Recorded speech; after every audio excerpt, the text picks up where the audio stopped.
మీకు ఎంతమంది ఉన్నారో తెలియదు. నాకు చికాకు వచ్చిందని తెలిస్తే లక్షలాది మంది పిల్లలు రోడ్డు మీదకి వచ్చి బట్టలు ఇప్ప తీసుకొడతారు అధ్యక్ష ఒక్కడినొక్కడిని. నేను వద్దంటున్నా కాబట్టి, చట్టాన్ని గౌరవిస్తా కాబట్టి, చట్టాల పట్ల శాసనాల పట్ల ఈ భారత రాజ్యాంగం పట్ల మాకు సంపూర్ణమైన విశ్వాసం నమ్మకం ఉంది కాబట్టి ఏమనుకుంటూ ఊరుకుంటున్నాం అధ్యక్ష. అది మా చేతగాని తనం కాదు.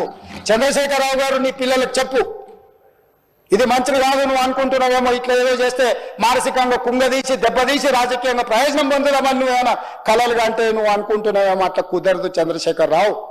నేను చెప్పదలుచుకున్నా, హద్దు దాటితే మాట జారితే దాని ఫలితం ఎట్లుంటుందో అనుభవిస్తారని నేను చెప్పదలుచుకున్నా అధ్యక్ష. పదవి ఎంతకాలం ఉంటుందని కాదు, ఎట్లా ఉన్నామనే దాన్ని నేను లెక్కగడతా అధ్యక్ష. ఆత్మగౌరవం చంపుకొని పదవి కోసం లాలూచిపడి దిగజారే రాజకీయాలు నేను చేయను అధ్యక్ష. ఉన్నంత కాలమే ఉంటా, నిటారుగుంటా, నికార్సుగుంటా.